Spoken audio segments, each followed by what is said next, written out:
My name is Jim Mellberg.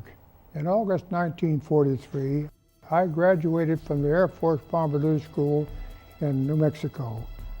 6 weeks later, I was in South Dakota, assigned to a B-17 combat crew that consisted of 10 men ready to serve their country.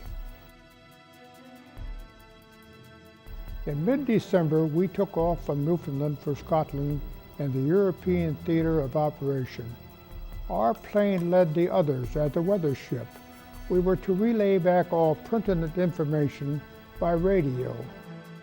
The other aircraft behind us would follow at 15-minute intervals. Leaving after midnight, we were expected to arrive in Scotland about noontime the following day. 20 aircraft took off that night with us in the lead. We leveled off at 10,000 feet. Every 30 minutes, the uneventful weather report and our altitude were relayed back to Newfoundland and to the aircraft following us. The point of no return came and passed. An hour later, a filmy white weather front developed. We began a slow, shallow climb.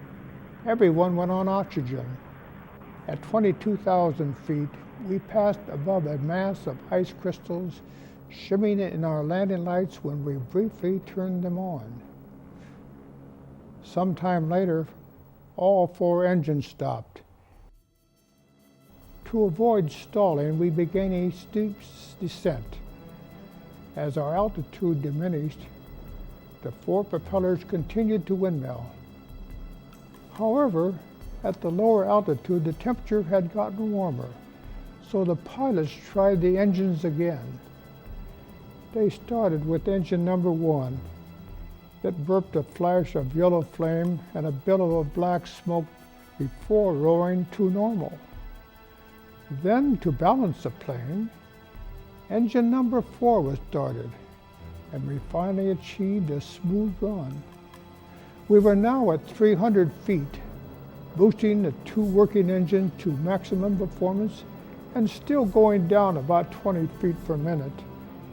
The pilot barked, "Throw everything out that can be torn loose," and tons of cargo, along with the machine guns, all our clothing, personnel records, our parachutes, and a new $8,000 Sperry Norden bomb sight dropped out the bomb bay doors into the North Sea.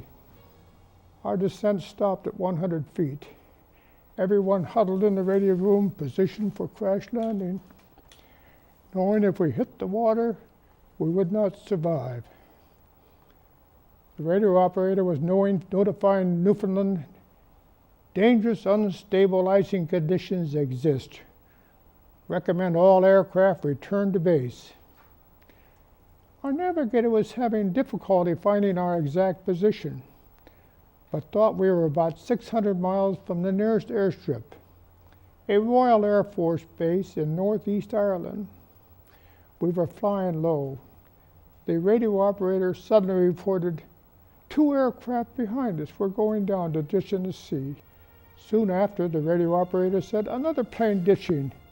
He asked if he should secure the radio transmission key down now, so that they could track us from the Irish shore if we went down. The first streak of daybreak gave us some hope that we would make it. The landing lights were turned off, and the dark, hostile sea and huge icebergs looked very threatening. We began to look for the western shore of Ireland. At last, a runway appeared, and the approach was routine and straight in. As Ireland was not at war, British, American guards and intelligence officers swarmed around us as though we were the enemy. We had to explain we were there and not in Scotland. Later, we heard the grim news that 10 aircraft and more than 100 men had gone down that dreadful night. All were lost. The remaining planes were recalled in time to safely return to Newfoundland. Our plane was the only one to get through. My co-pilot remarked to me, "Jim, were we saved on this flight so we could lose our life in combat